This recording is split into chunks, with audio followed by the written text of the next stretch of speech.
आप देख रहे हैं आमने सामने नूरुल आरफीन के साथ। अस्सलाम वालेकुम नाज़रीन, मैं हूं नूरुल आरफीन सिद्दीकी और आप देख रहे हैं आमने सामने।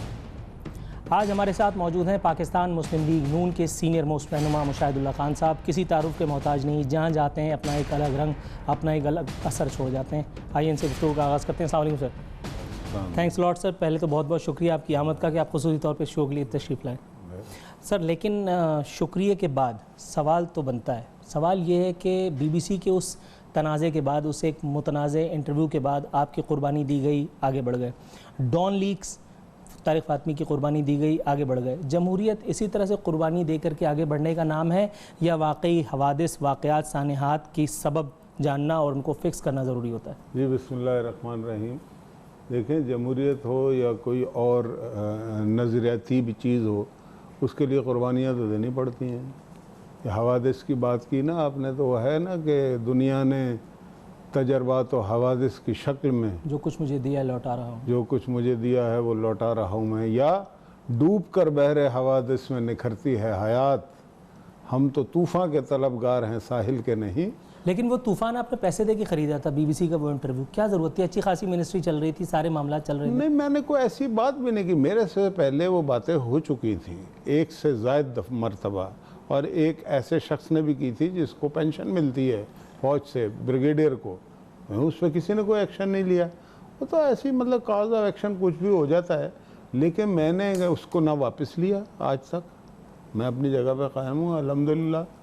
और मैं ये समझता हूँ, मुझसे पूछा गया था कि जी आपको इतलात क्या मिल रही थी जब वो धरने के आखिरी वो, मैं कहा ये मिल रही थी। मैं आज भी मेरे से कोई पूछेगा मुझे यही इतला मिल रही, मैं फिर दोहरा दूंगा, उसमें क्या फ़र्क पड़ता है। लेकिन वो एम्पायर आखिरी वक्त तक सामने आया नहीं, वो आपके इंटरव्यू की वजह से या कुछ और मामला था? नहीं, मेरे देखें, अंपायर जो होता है ना वो किसी का नहीं होता।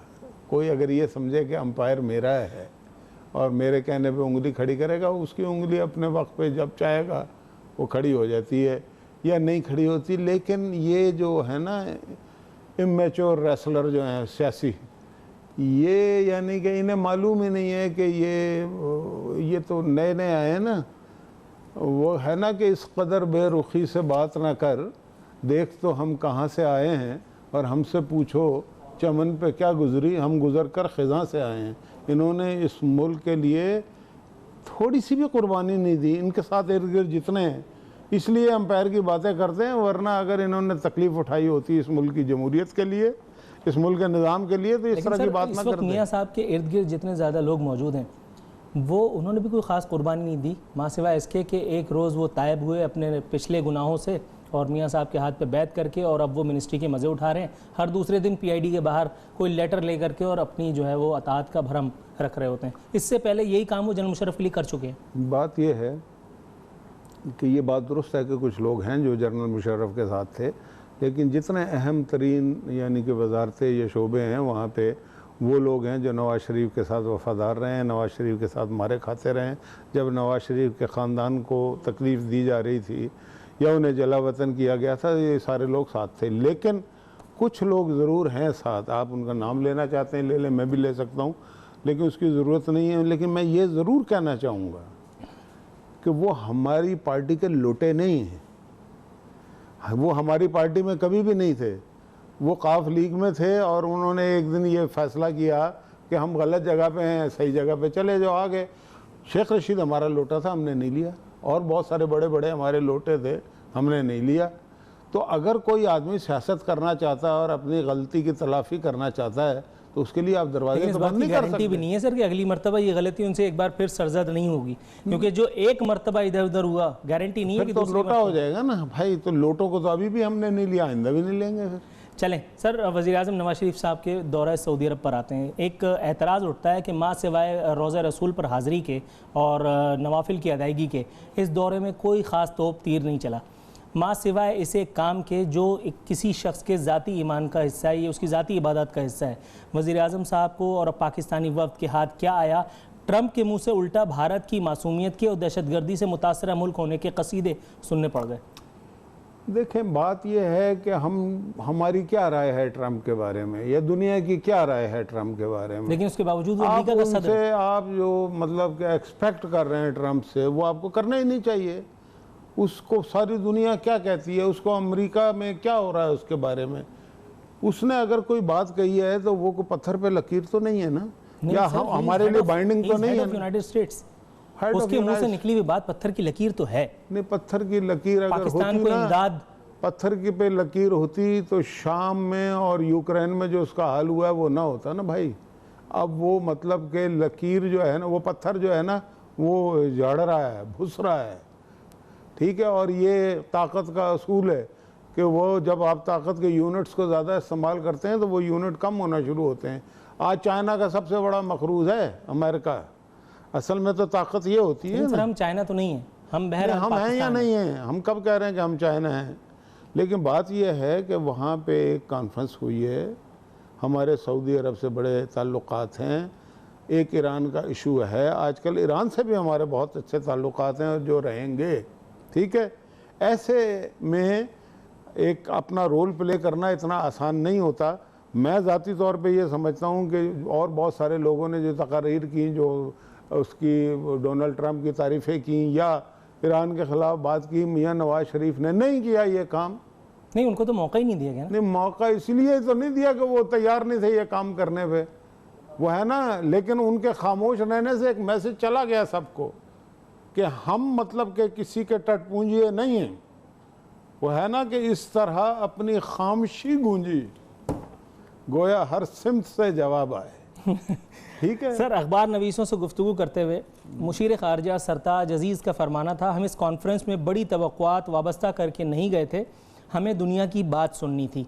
कहने सुनने के लिए टेलीफोन कम था, मोबाइल फैसिलिटी आजकल तो हर घर में, इतना वक्त, इतना पैसा, इतना फ्यूल बर्बाद करके बाकायदा अहले मोहल्ला को लेकर के जहाज़ भर के और वहाँ गए। ये काम तो यहाँ पे भी हो फर्ज सकता करो है। ना जाते फिर आप क्या कहते? नहीं मतलब, लेकिन ये सुबकी तो ना होती ना सर। नहीं, कोई सुबकी उबकी नहीं होती, ये डिप्लोमेटिक इंटरनेशनल इसी तरह से चलते हैं। आप बात ये देखें ना, हम चाइना के साथ खड़े हैं, सी पैक कर रहे हैं, ठीक है।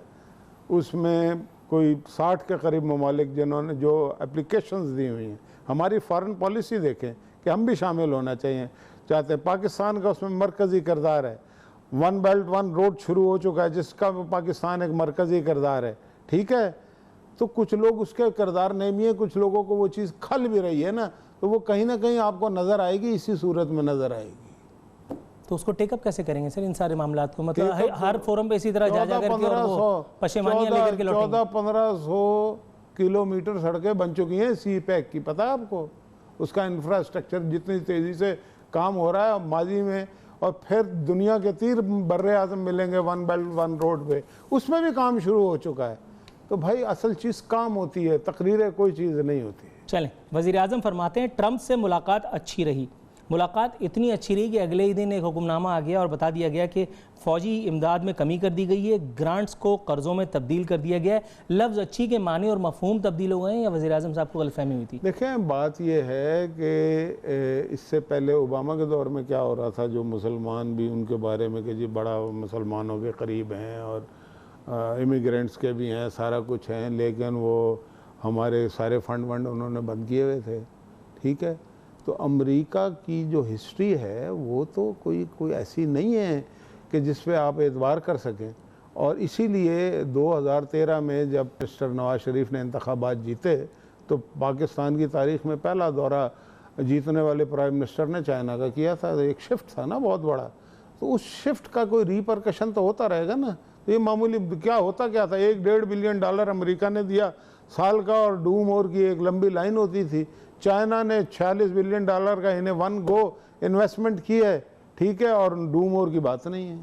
तो फिर कुछ लोग ये कहते हैं कि ये सिर्फ हम आका की तब्दीली पर बगले बजा रहे हैं, सही बात है? नहीं, बगले नहीं बजा रहे, प्रैक्टिकली काम हो रहा है ना भाई। पहले तो काम नहीं होता था ना, पहले बगले बजती नहीं। मुशर्रफ साहब को एक फ़ोन आया वो ढेर हो गए, अब बगले बजाए जा रहे हैं। आफिया सिद्दीकी को दे दिया, लोगों को दे दिया। अच्छा, आफिया सिद्दीकी के ऊपर याद आया, आफिया सिद्दीकी को वापस लाने के लिए क्या किया आपकी हुकूमत ने?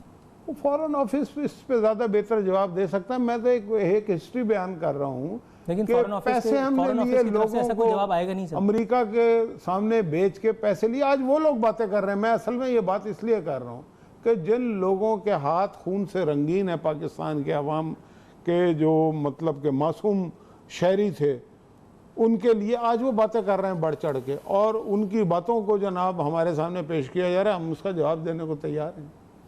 सऊदी अरब से वापसी पर जहाज़ में एडिटर से गुफ्तगू करते हुए वज़ीर-ए-आज़म साहब का फरमाना था कि हर कीमत पर अपने मफादात का तहफ़्फ़ुज़ करेंगे, अफ़गानिस्तान से भी दहशतगर्दी का ख़ात्मा होना चाहिए। इतनी अहम बात वो भी तैयारे में बैठे हुए बेचारे एडिटर्स को बताने की क्या ज़रूरत थी? ये बात तो बैनुल-अक़वामी फ़ोरम को यूटिलाइज़ करते हुए वर्ल्ड लीडर्स को बताने की ज़रूरत थी, लेकिन वहाँ तो कोई सुनवाई नहीं हुई। दोबारा उसी सवाल पर देखें, बात यह है कि आप जितनी दफ़ा भी बात करेंगे ना, उसकी मेरा जवाब तो वही होगा ना, एक ही, दो जवाब तो नहीं होते किसी एक बात के। आप एक बात को दो दफ़ा तो कर सकते हैं, लेकिन जवाब तो एक ही होगा ना। 2 और 2 4 का 2 और 2 4 ही होते हैं ना भाई। मैं अभी भी ये कह रहा हूँ कि नवाज शरीफ ने ज़बरदस्त डिप्लोमेसी का मुजाहरा किया, प्राइम मिनिस्टर ने, कि ईरान जिसको ओपनली इस तरह से करना नहीं चाहिए था कि आप उसको हिट कर रहे हैं और आप इजराइल जा रहे हैं, उनकी तारीफ़ें कर रहे हैं। पाकिस्तान को क्या करना चाहिए? उनकी हाँ में हाँ मिलानी चाहिए ताकि कुछ टके मिल जाए। तो आपको टके ना मिलने का अफसोस है तो उसकी कीमत तो वो देने को तैयार हैं आप। नवाज शरीफ तो नहीं है तैयार देने को, तो इसलिए सारा कुछ हुआ है। तो इससे फ़र्क क्या पड़ता है? हम तो हर शोबे में आगे जा रहे हैं। जब हम दस्ते नगर से, सुने मेरी बात, दुनिया जब हम दस्ते नगर से मफाद को मद्देनजर रखते हुए फैसले करते हैं। हाँ। हम ईरान के मामले पर हमने स्टैंड ले लिया और हमने पार्टी बनने से इनकार कर दिया। उसके रिपरकशंस, अभी रिपरकशंस की बात आपने की थी, रिपरकशंस ये हो रहे हैं कि इंडिया, अमेरिका नाराज़, सऊदीया नाराज़, फलाना नाराज़, ढिकाना नाराज़। कोई बीच का रास्ता, कोई दरमियानी सूरत, कुछ तो ऐसा हो सकता था। इंडिया वहाँ से पहले नाराज़ है। नाराज़ क्या है? इंडिया तो अल्लाह करे नाराज़ ही है सर, हम भी इंडिया से नाराज़ हैं। दस्ते नगर है। अमेरिका जो है वो ये कह रहा है कि दहशतगर्दी की जंग में कुर्बानियाँ इंडिया ने ज़्यादा दी। तो अगर ये हमसे भी नाराज़ हो जाते हैं तो कौन सा फ़र्क पड़ता है? हमारे मफादात क्या हैं? जब परवेज़ मुशर्रफ और उसके बाद की गवर्नमेंट अमेरिका की दस्ते नगर थी, जब एबटाबाद हुआ, जब मेमो गेट हुआ, क्या मिला पाकिस्तान को? आज पाकिस्तान से लोड शेडिंग 20 घंटे से 4 घंटे पे आ गई। आज मेगा वाट बन रहे हैं, पहले एक भी मेगा वाट लोड शेडिंग कितने घंटे पे आ गई सर? 20 घंटे से 4 घंटे पे। ये किस मुल्क की बात? पाकिस्तान की बात? पाकिस्तान की मैं बात कर रहा हूँ। अच्छा, जिस शहर में आप बैठे हैं इसका नाम कराची है, और जिस शहर में हम बैठे हुए इंटरव्यू कंडक्ट कर रहे हैं, यहाँ पहले भी लोड शेडिंग 12 घंटे की होती थी और अब भी हम 12 घंटे की लोड शेडिंग भुगत रहे हैं। मुराद अली शाह ऑन रिकॉर्ड है, कल उनका स्टेटमेंट था वज़ीर दिफा के साथ, उन्होंने कहा कि 18 घंटे लोड शेडिंग हो रही है। इस पर हमारी गुफ्तगू जारी रहेगी, मगर यहाँ वक्त हुआ है मुख्तसर से ब्रेक का। नाजरीन, ब्रेक के बाद अपनी गुफ्तगू को आगे बढ़ाते हैं।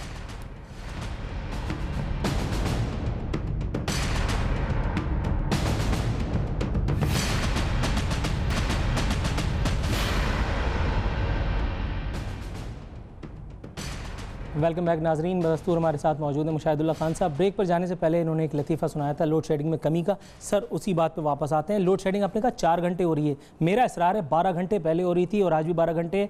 मुराद अली शाह साहब वज़ीर आला से ऑन रिकॉर्ड हैं, 18 घंटे की लोड शेडिंग शहरी और देही इलाकों में की जा रही है मजमूई तौर पर। उसके बावजूद 2018 में लोड शेडिंग के खात्मे का ख्वाब कैसे मुमकिन हो पाएगा? देखिए, पहली बात तो यह है कि मैं कोई लतीफ़ा नहीं सुनाता। आप पिछले 30 साल से लतीफ़े सुन रहे हैं, आप लोगों को आदत पड़ गई है लतीफ़े सुनाने की। मैं हक़ाइक़ पे बात करता हूँ। पहली बात तो ये है कि 600 मेगावाट कराची के लिए के इलेक्ट्रिक को वफाक से मिलती है। नंबर 2, इसको प्राइवेटाइज़ किसने किया? हमने किया। जिस वक्त ये प्राइवेटाइज़ हुई तो कौन हुकूमत में था? हम थे? नहीं थे ना। इसके के इलेक्ट्रिक में मैं मज़ीद लतीफ़े सुनाता हूँ आपको। किस किस लीडर का भाई, भतीजा, बेटा भर्ती हुआ। मैं आपको दावत देता हूं आज इस प्रोग्राम को यूटिलाइज करते हुए आप सबके नाम बताइए। जानते सब हैं लेकिन नाम कोई नहीं लेता सर। नहीं, नाम लेने की ये आपका काम है ना सर। आप माशाल्लाह इतने करेजियस लीडर हैं, आप नाम ले सकते हैं। मैं ले लूंगा, शायद आगाज यहीं से हो जाए। नहीं, मैं आपका काम कभी भी नहीं करूंगा। आप बड़े इन्वेस्टिगेटिव रिपोर्टर बनते हैं ना। नहीं सर, आप डरते क्यों हैं फिर? मैं इन्वेस्टिगेटिव नंबर 2 नहीं, तो आप अगर इन्वेस्टिगेटिव रिपोर्टर नहीं है तो आपके पीछे जो टीम काम कर रही है उसको ये काम करना चाहिए, वो आपको बताए। ये मेरा काम नहीं है कि मेरी मर्जी होगी मैं बताऊंगा, मर्जी होगी नहीं बताऊंगा। लेकिन आप अपना काम, आप लाखों रुपए तनख्वाह लेते हैं, मैं तो नहीं लेता ना। मैं तो इस प्रोग्राम के भी कोई पैसे नहीं ले रहा। अच्छा, मेरी तनख्वाह पे खुर्शीद शाह साहब को भी पिछली दफा एतराज था और आपको सारे लोग 40-40 लाख, 25-25 लाख, 20-20 लाख तनख्वाह लेते हैं। इन्वेस्टिगेटिव रिपोर्टिंग मैंने करनी है आपके लिए। वाह वाह। अच्छा सर, कभी भी नहीं करूंगा। अब दूसरी बात यह है कि जिन एरियो में 97% लोग बिल नहीं देते वहां पे लोड शेडिंग होगी, जीतता है। ये तो लॉजिक है, ये तो लॉजिक है। तो यही हो रहा है ना, आप तो जिसको ऐसा नहीं हो रहा, ऐसा ही हो रहा है, ऐसा नहीं हो रहा। ऐसा अच्छा, ही मजे हो की रहा बात है, गवर्नर साहब ने भी अभी पिछले दिनों बयान दिया, 2-1 रोज पहले की बात है, उन्होंने कहा कराची में सबसे कम लोड शेडिंग हो रही है। अब पता नहीं कौन से वहां पे ओबीडियंट किस्म के अखबार नवीस मौजूद थे जिन्होंने उल्टा गवर्नर से ये सवाल किया कि कराची है किधर। मैं भी जानता हूं, आप भी जानते हैं, कराची के भी बहुत सारे एरिया जहां से लोग बिल नहीं देते। हाँ बिल्कुल। अब मुझे नहीं पता, लेकिन मैं एक और बात करता हूं ना, आप मुझसे ये सवाल क्यों करते हैं? आप एमक्यूएम से ये सवाल करें, आप पीपल्स पार्टी से ये सवाल करें, तुमने के इलेक्ट्रिक को प्राइवेटाइज किया, क्यों किया? और किया है तो तुम उनसे पूछो कि क्यों बिजली नहीं मिल रही। ये नवाज शरीफ से आप नहीं पूछेंगे सर, आप आपकी इनसे बात पूछेंगे सर आंखों पे। लेकिन मुझे एक बात बताइए, कराची के अवाम इस वक्त भी के इलेक्ट्रिक के हाथों बेदस्त पाए हैं, लिटरली उनकी चीरादस्तियां हमारे साथ बढ़ती चली जा रही हैं। जमात इस्लामी हर दूसरे दिन रोड पे होती है, कल भी कराची में एक धरना था जमात इस्लामी का। मुत्तहदा कौमी मूवमेंट भी अब इसके ऊपर लबकुशाई कर रही है, प्रेस रिलीज से बात थोड़ी आगे तो बढ़ी है। मुस्तफ़ा कमाल साहब भी पानी और बिजली के मामले पर रोड पर आ गए हैं, शायद किसी और को भी अगले आने वाले कुछ दिनों में होश आए। सब जाग गए माँ सिवाय हमारी हुकूमतों के। विफाक के पास ये जवाब है कि सूबाई खुद मुख्तारी, हमारा कुछ करना धरना नहीं है। सूबाई खुद मुख्तारी के बाद मुराद अली शाह साहब के पास जाते हैं तो मुराद अली शाह साहब फिर कोई डेडलाइन दे देते हैं। वो फिर कहते हैं कि के इलेक्ट्रिक को बुला करके मैं बात करूंगा। उन्होंने वाकई बात भी की है, बात कर ही नहीं सकते। नहीं उन्होंने बात की है, लेकिन के इलेक्ट्रिक जब गवर्नर को लिफ्ट नहीं देता तो वजीर आला की क्यों सुनेगा? भाई बात यह है, आप जिन लोगों की आपने बात की ना समेत जमात इस्लामी के धरने दे रहे हैं, मुस्तफ़ा कमाल, फलाने फलाने, फारूक सत्तार, पीपल पार्टी, ये सारे तो जिम्मेदार हैं इस काम के। इनकी दौर में हुआ ना ये काम। सर गलत हो गया, मुशर्रफ के दौर में आप दुरुस्त कर दिए। आप विफाक है ना, आप विफाक हैं। ये प्राइवेटाइज है, अगर ये उसके अंडर में नहीं आता, ये के इलेक्ट्रिक जो है ये हुकूमत के अंडर में, ये आपके जो सूबाई हुकूमत है वही देखेगी। जिन्होंने इसको प्राइवेटाइज किया था, जिन्होंने अपने भांजे भतीजे और बच्चे भर्ती कराए थे लाखों रुपए पे, और एक आध नहीं है, एक, ये आपको पता है? मुझे पता है सर। कितने, वो ये बात ही नहीं कर सकते। बात किसे, अपने बेटे से करेगा जो आप बात जाके के बिजली क्यों नहीं मिल रही कराची को? उन्होंने भर्ती इसीलिए की है। तो भाई बात ही इसका नवाज शरीफ से वफाक से क्या ताल्लुक है? ये मुराद अली शाह करे बात उनसे, उनका काम है। और फिर दूसरी बात मैं आपको बताऊं, इन 4 सालों में पंजाब ने 5000 मेगावाट अपनी बिजली बनाई है। आफ्टर 18th अमेंडमेंट आपको सूबे को अपनी बिजली खुद बनानी है। इन्होंने कितने मेगावाट बनाए?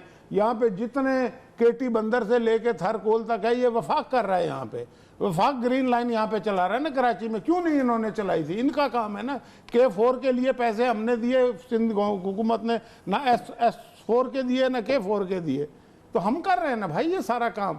उसके बावजूद भी फिर भी हमसे गिला है कि वफादार नहीं, और हम वफादार नहीं, तू भी तो दिलदार नहीं। सर एतराज़ करने वाले एतराज़ करते हैं कि वज़ीर-ए-आज़म अक़वाम मुत्तहिदा गए, कुलभूषण यादव का नाम नहीं लिया।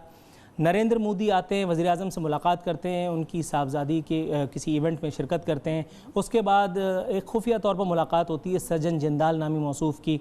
उसके बाद फिर एक ट्वीट सा आता है, फिर उसके ऊपर स्टेटस अपलोड होने शुरू हो जाते हैं। ये मुझे बताइएगा कि एक मुल्क का वज़ीर-ए-आज़म, और वो भी उस मुल्क के लोगों से दोस्ती, लोगों से नहीं, उस मुल्क के सरबराह से दोस्ती, उसके एक रफ़ीक से दोस्ती जो पाकिस्तान के वजूद को तोड़ने का ज़िम्मेदार है, जिसने बांग्लादेश में खड़े होकर बबांगे दोहल एतराफ़ किया कि बंगाल में जो कुछ हुआ वो हमने किया, मैंने किया। आपके ख्याल में ये सारी चीज़ें मुनासिब हैं? करीन क़यास, वहाँ से साड़ियाँ आ रही हैं, यहाँ से आमों का तोहफ़ा जा रहा है, ये सारी चीज़ें मुनासिब हैं? नहीं, ये क्या पहली दफ़ा हो रहा है? सर पहली दफ़ा नहीं, ये 50वीं दफ़ा हो रहा है। जब परवेज मुशर्रफ से मिलता था, कभी किसी ने सवाल किया? क्या किया था? परवेज मुशर्रफ से भी तो ये परवेज मुशर्रफ ने वहाँ कारगिल भी किया था। परवेज मुशर्रफ के नामा अमाल में एक नेक काम तो है। कौन सा कारगिल? इंडिया को तंग करने का, इंडिया को तंग करने का कोई काम तो है? नेक काम है ये तंग करना क्या? आपको पता है कारगिल में क्या हुआ है? ये प्रोग्राम नहीं हो रहा, आप पता है कहीं और चले जाएंगे। ये आप गलत बात ना करें। आपने कारगिल की बात की है, कारगिल से बड़ा ब्लंडर। सर कारगिल में 3300 फौजी मरवाए परवेज मुशर्रफ ने, इसको ब्लंडर, और उनके पेट से घास निकली थी, पता है? इसको ब्लंडर तस्लीम कर लेंगे, अंदर इसको ब्लंडर तस्लीम कर लेंगे, मगर मैं ये कह रहा हूं कि परवेज मुशर्रफ इंडिया के गले की हड्डी भी तो था ना। कहां से था यार? सर मियां साहब रिसीव कर रहे थे वाजपेयी को, और वहां कारगिल शुरू हो गया था, इंडिया चीमची हुआ था ना। वाजपेयी से कैसे मिला था वो, याद है आपको? सर क्या करेगा इंटरनेशनल फोरम जो उसके पांव में पड़ गया था? नहीं सर, सर ये जाती है, मेरा कोई लेने देने नहीं है, ना वो मेरे मामू हैं, ऐसी कोई रिश्तेदारी नहीं है। मुशर्रफ ने कश्मीर पे जो तजावीज दी थी उस पे अली गिलानी ने ये कहा कि परवेज मुशर्रफ कश्मीर का गद्दार है। ठीक। और आज कश्मीर की दीवारों पे नवाज शरीफ जिंदाबाद का नारा लिखा हुआ है। सर पाकिस्तान तो कौन जिंदाबाद उसे का तंग नारा कर रहा उनके लहू में भी बह रहा है, भाई इससे तो कोई दो राय नहीं है। यार नवाज शरीफ का तो नहीं बह रहा ना, तो ये उन्हें नहीं पता।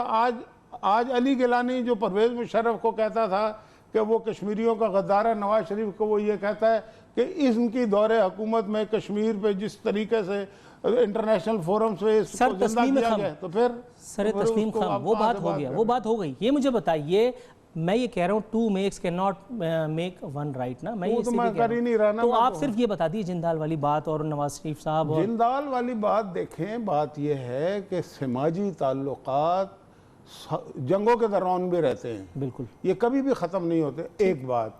दूसरी बात, मुझे पता नहीं है कि ये कोई बैकडोर डिप्लोमेसी हो रही है या नहीं हो रही, लेकिन जब बैकडोर डिप्लोमेसी होती है तो पता ऐसे ही लगता है कि जी दोस्ताना है तो साड़ियाँ आ रही हैं तो जा रही हैं। इवेंचुअली एक वक्त आता है जब अगर कामयाब हो जाए तो पता लग जाता है कि अदरवाइज ना नवाज शरीफ का कोई बिजनेस है वहाँ पे इंडिया में, ना उनके बच्चों का कोई बिजनेस है, और न मुझे कुछ कहने की ज़रूरत नहीं है।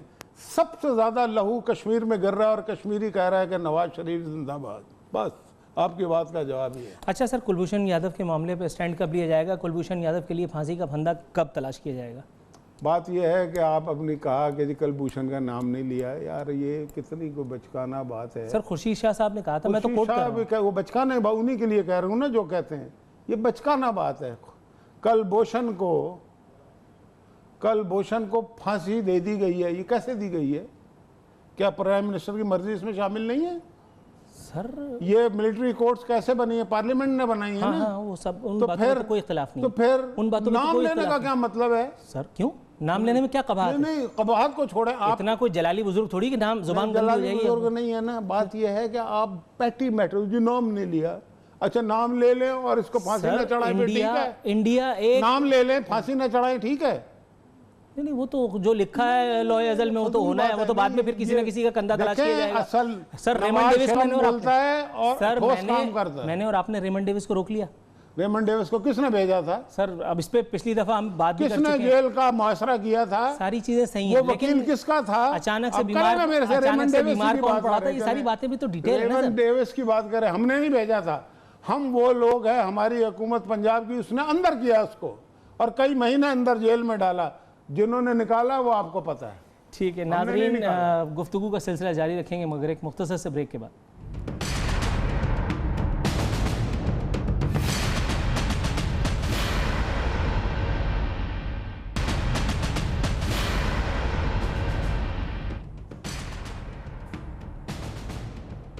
वेलकम बैक नाज़रीन, बात हो रही मुशाहिदुल्लाह खान साहब से। सर मियाँ साहब अक्सर अपनी तकारीर में, जलसों में मुल्क में तरक्की के दरिया का जिक्र किया करते हैं। इसी तरक्की के सम्राट से PIA मुस्तफ़ीद हो रही है। कभी जहाज़ में कॉकपिट में से खातून बरामद होती है तो कभी लंदन एयरपोर्ट पे से हीरोइन। देखें, जहाँ तक तरक्की की बात है, 4 साल पहले जब हमारी हुकूमत आई थी तो 16 जहाज़ फंक्शनल थे। आज 38 हैं। इन 4 सालों में हमने ये किया है, ये कोई मजाक बात नहीं है। बहुत सारे जो डेस्टिनेशन जहाँ पे जहाज़ जाने बंद हो गए थे वो दोबारा से वहाँ जाने शुरू हो गए हैं। डेस्टिनेशन खुल गई हैं, नए रूट्स तलाश किए जा रहे हैं। बहुत सारे काम हुए हैं लेकिन बहुत सारे काम नहीं भी हुए। अब अगर एक कप्तान सो जाता है या एक कप्तान एक चीनी लड़की को लेकर घुस जाता है और दूसरे को पायलट को निकाल के बाहर करता है, तो इसमें नवाज शरीफ का क्या कसूर है? इन्हें सोचना चाहिए कि नवाज शरीफ ने तुम्हें इतना कुछ दिया है, तुम्हें जहाज़ दिए हैं, तुम्हें कम से कम ख्याल करना चाहिए कि जो ये सिक्योरिटी हैज़र्ड है और ये यानी कि जब आप अपने कॉकपिट को अपने ज़ाती मकासद के लिए इस्तेमाल करते हैं तो आप कॉम्प्रोमाइज़ करते हैं, उन लोगों की जानों से खेलते हैं। ये इस बात का बैन सबूत नहीं है कि हमारे यहाँ जिसकी लाठी उसकी भैंस है, कोई पूछने वाला नहीं है, जिसका जो दिल चाह रहा कर रहा है। अगर PIA में एहतसाब मौजूद होता, PIA के पायलट के लिए या स्टीवर्ड के लिए या किसी एक आम कारकुन के लिए, पहली दफ़ा ऐसे हुआ है, पहली दफ़ा PIA की हिस्ट्री में कि 2 कप्तान, ये तो दामाद है ना PIA के सारे, ये 2 सस्पेंड हुए हैं। पता है आपको? अभी कभी भी नहीं होता था। तो एक्शन तो होता है, लेकिन एक्शन हज़ारों ने करना होता है। एक्शन आप सारे कहते हैं ना, ये इमरान खान मान ये वो जी, अगर कहीं करप्शन हो रही है तो हमें पकड़ लें। पीपल पार्टी भी यही कहती है, ये बड़ी फजूल बात है। आपको मैं याद कराता हूँ 1997 में जब फैसलाबाद में प्राइम मिनिस्टर नवाज शरीफ ने एक वासा के मुलाजिम को जिस साबित हो गया था कि एक सड़क को थी जिसमें 25 करोड़ वो खा गया था, वो मान भी गया था, उनका इसको हथकड़ी लगाओ, तो अगले दिन चीफ जस्टिस ऑफ पाकिस्तान ने, सुप्रीम कोर्ट के सज्जाद अली शाह ने उसको बेल दे दी थी और उनका था ये कौन होता है वज़ीर आज़म। तो बात यह है कि ये अदारे करते हैं, अदालतें करती हैं, और जो दीगर अदारे हैं एहतसाब के वो करते हैं। ये प्राइम मिनिस्टर ने खुद नहीं करना होता, या मैंने नहीं करना। अगर मैं इदारे का हाल ये है कि शायद अपने मुलाजमीन को देने के लिए कुछ नहीं बचा, कौम को देने के लिए तो सिर्फ अजियत, तौहीन और धक्के ही रह गए हैं। उसके बावजूद इदारे में गोरी चमड़े वाले जर्मन को ला करके बिठा देना और ये समझना कि PIA एक बार फिर अपने पैरों पे खड़ा हो जाएगा, ये किस हकीम का मशवरा था और इससे हासिल क्या किया गया? उस पर करप्शन के इल्ज़ामात थे, उसका नाम ECL में था, उसके बावजूद उसको बाहर जाने की इजाज़त दी गई। और अब ताज़ा तरीन लतीफ़ा ये कि FIA की टीम उसको पकड़ने के लिए बाहर जाने की मंसूबबंदी कर रही है। अगर उसको पकड़ना ही था तो जाने क्यों दिया? देखें, अब इसकी डिटेल जो है ना, पहले PIA की मैनेजमेंट ने ही कहा था कि इसका नाम उधर डालो, बाद में उन्होंने ही कहा कि निकाल दो 20 दिन के लिए। अब उसमें क्या क्या एक एक बात का तो हमें भी नहीं पता होता, लेकिन ये बात आपकी दुरुस्त है। देखें, हकीम ने मशवरा किसी ने दिया ही होगा ना। जब चीज़ें चल नहीं रही होती ठीक, तो लोग तजर्बे करते हैं कि भाई चलो एक फॉरेनर को, दुनिया में ये सारी एयरलाइनें जो है ना, ये इत्तेहाद हो गई, एमिरेट्स हो गई, सऊदिया, ये फॉरेनर चला रहे हैं। तो शायद इस तरह का किसी ने मशवरा दिया होगा यहाँ पे भी आप ले आए, लेकिन वो बाउंस बैक हो गया। ठीक है, तो सर उस बंदे को मैं सिर्फ ये कह रहा हूँ, जाने क्यों दिया? मतलब हमारे ऊपर बाहर से बैरूनी आका मुसल्लत करना और उसके बाद उनको तकरीम से सलूट करके बाहर भेज देना। बैरूनी आका वाका ही तो इसका मतलब ये सारे जो एयरलाइन इस वक्त कामयाब तरीन है उस पर बैरूनी आका ही मुसल्लत है ना। बाहर की एयरलाइंस को PIA नहीं ट्रेन किया था ना, PIA was the first one। इस हद तक भी नहीं किया था जितनी बात होती है। असल में देखें, जो वजह है ना इनकी कामयाबी की, वो आज तक किसी ने बयान नहीं की कि सऊदिया क्यों कामयाब है, UAE की एयरलाइन क्यों कामयाब है, इत्तेहाद क्यों कामयाब है, कतर। ये इसलिए कामयाब हैं कि इनको पेट्रोल तकरीबन फ्री मिलता है, बस इतनी सी बात है। बाकी सारी स्टोरीज हैं। बहुत सारी एयरलाइनें, तुर्की की एयरलाइन भी 2.38 बिलियन के खसारे में है, और भी बहुत एयरलाइनों में ऐसे ही होता है। उसको छोड़ दें, मैं ये उसका जवाब नहीं बना रहा। मैं ये समझता हूँ कि PIA की जो मैनेजमेंट है उसको रिस्पॉन्सिबिलिटी का मुजाहरा करना पड़ेगा, और हर काम हुकूमतें नहीं करती। हुकूमत ने एक बोर्ड का डंडा अगर सर पे होगा तो इदारों ने झक मार के वो काम करना है। सर मेरी बात तो सुने ना, PIAC अब PIACL है, लिमिटेड कंपनी है, उसका एक बोर्ड ऑफ डायरेक्टर, बड़े बड़े नाम आपको पता है, अरे भवी से लेके कौन कौन, सारे साइकिल डाल दिए, फलाने डाल दिए। ज़रा सा प्रेशर आया, एक TV पे बैठा रो रहा था, एक कुछ हो गया, भाग गए छोड़ के, कुछ बिजनेस प्लान लाएंगे, फलाना लाएंगे, कुछ नहीं लाए, तजर्बे ही का किए हैं ना। तो अब मतलब कि, और ये होते रहेंगे, ज़ाहिर है हम कोशिश करते रहेंगे ठीक करने की, लेकिन यही लोग हमें कहते थे जी बिजनेस, ये बिजनेस है, इसको बिजनेसमैन चलाएं। हमने बोर्ड बना के दिखा दिया, और बड़े रेनाउंड बिजनेसमैन, लेकिन वो अपना बिजनेस जिस तरह से चलाते हैं वो नहीं चला पाए। ठीक है, अब उसकी और डिटेल्स मुझे बहुत सारी पता है, वो तकलीफ ही होगी। अच्छा, दूसरे लोग, आप मुझे अपोजिशन का नुमाइंदा मत समझिएगा, कुछ लोग ये भी एतराज़ करते हैं एयर ब्लू खसारे में नहीं जाती, PIA का खसारा बढ़ते जा रहा है। ये ऐसा ही है कि जैसे KPK के हॉस्पिटल, लेडी रेडिंग हॉस्पिटल का हाल ख़राब है, शौकत खानम का ठीक है, क्योंकि शौकत खानम जो है वो कहते नहीं हमने शौकत खानम बनाया, वहाँ के अस्पतालों को ठीक करके दिखाया ना। शौकत खानम इसलिए बनाया कि प्योर प्राइवेट है, वहाँ डिक्टेटरशिप होती है, ना कोई यूनियन होती है, ना कोई एहतजाज होता है, ना कोई सवाल करने वाला, ना कोई जवाब करने वाला, वो कोई ऐसी बिग डील नहीं है। आप लेडी रेडिंग हॉस्पिटल को ठीक नहीं कर पाए, ये है इसका जवाब। एक शख्स ने पाकिस्तान मुखालिफ नारा लगाया, उसके बाद फिर उस बात का नोटिस लिया गया, और फिर किया क्या गया, महज उसके टेलीफोनिक खिताब पर पाबंदी लगा दी गई। उसके बावजूद चौधरी निसार साहब की इस्तकामत और इस्तक़लाल को अल्लाह नज़रबद से बचाए, हर कुछ अरसे के बाद प्रेस कॉन्फ्रेंस करके एक लॉलीपॉप देते हैं कि अब कुछ होगा, अब कुछ होगा। 2-3 मरतबा डेडलाइंस तो मैं देख चुका हूँ। बात यह है जिस हिसाब से ये केस चल रहा है, अगले 500 साल में इसका कोई नतीजा बरामद होगा। अल्ताफ़ हुसैन का रुमाल भी आप इस सरजमीन पर लाने में कामयाब होंगे? अल्ताफ़ हुसैन छोड़िए। देखें जी, इसका जवाब ये है कि उसने परवेज़ मुशर्रफ के दौर में भी तो पाकिस्तान के ख़िलाफ़ इंडिया में जाके बात की थी। सर एक तो ये सियासतदानों की ये जो बात है, मेरी बात सुने, देखें जी, मैं ऐसे नहीं है, आप जिसको अभी तारीफ भी कर रहे थे ना, परवेज़ मुशर्रफ के दौर में जब बात होती है तो लोग उसे एक्सेप्ट कर लेते हैं। हमारे दौर में जब बात होती है तो हम उसकी पार्टी को दोबारा काम नहीं करने देते। ये फ़र्क है कि कौन मुहिब्ब वतन है, कौन नहीं है।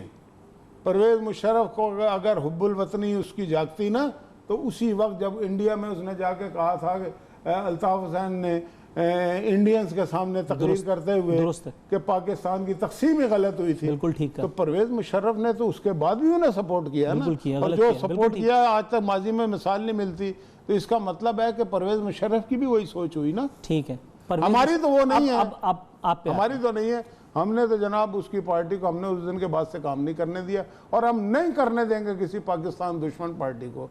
फारूक सत्तार ने अपनी पार्टी अलहदा रजिस्टर कराई, ठीक है, वो काम कर सकते हैं। जो पाकिस्तान के कानून को मानेगा वही काम करेगा, वरना नहीं कर सकता। अल्ताफ़ हुसैन की इंटरपोल के जरिए गिरफ्तारी की जो खबरें हैं, इसलिए वहाँ पे उसको सपोर्ट है, उससे काम लिया है, और आइंदा भी अल्लाह जाने कौन सा लेना। बड़ी सिंपल बात है, आपको भी पता है कि कौन उन्हें सपोर्ट करता है। वरना 2000 पाउंड पे लोग पकड़े जाते हैं। अल्ताफ़ हुसैन के घर से 2 दफ़ा लाखों पाउंड बरामद हुए, केस खत्म हो गया। इसका मतलब तो है ये भी कि कोई इल्ज़ाम ना लगाती है कि वफाकी हुकूमत इस एक मामले पर संजीदा ही नहीं है। संजीदा कैसे नहीं है? संजीदा ना होती तो ये सारी बातें मंजर आम पे ही ना आती। संजीदा ना होती, हम उसकी अगर सपोर्ट करते। ये काम तो बड़ा पुराना हो रहा है ना। इस कराची से ये जो गरीब लोग बैठे हुए हैं, इनसे भत्ते ले लेके अरबों रुपए, 3.5-4 अरब रुपए तो कराची से पर मंथ जाता था, ठीक है। परवेज़ मुशर्रफ के दौर में तो परवेज़ मुशर्रफ ने 300 अरब रुपए दिए, ठीक है। मुस्तफ़ा कमाल साहब मेरे से 30 अरब भी नहीं लगे इस कराची में। आज आप देखें कि सीवरेज का निज़ाम सही नहीं है, पानी नहीं दिया, कहते हैं हमने बड़ी तरक्की की। क्या तरक्की की आपने? बेसिक चीज़ें आपने नहीं करके दी। यहाँ का ट्रांसपोर्ट आपने ठीक नहीं किया, यहाँ की ट्रेन आपने ठीक नहीं की, यहाँ की मेट्रो आपने नहीं बनाई। आप कहते हैं जी हमने बड़ा काम किया था, जबकि रुपए आपको 300 अरब मिले थे, वो किधर गए? और आप जब किसी हुकूमत से मामला करते थे तो आप कहते थे ये ऑडिट नहीं होगा। ये हकीकत है आपकी। ठीक, नाजरीन, ये थे मुशाहिदुल्लाह खान साहब। इनकी शोला बयानी से कौन वाकिफ़ नहीं। कितने सवालात में ये राइट हैं, कितने जवाबात में ये राइट हैं, इसका फ़ैसला आप पर छोड़ते हुए यहाँ हमारे प्रोग्राम का वक्त ख़त्म होता है। नूरुल आरफीन और आमने सामने की टीम को इजाज़त दीजिए। फ़ी अमान अल्लाह।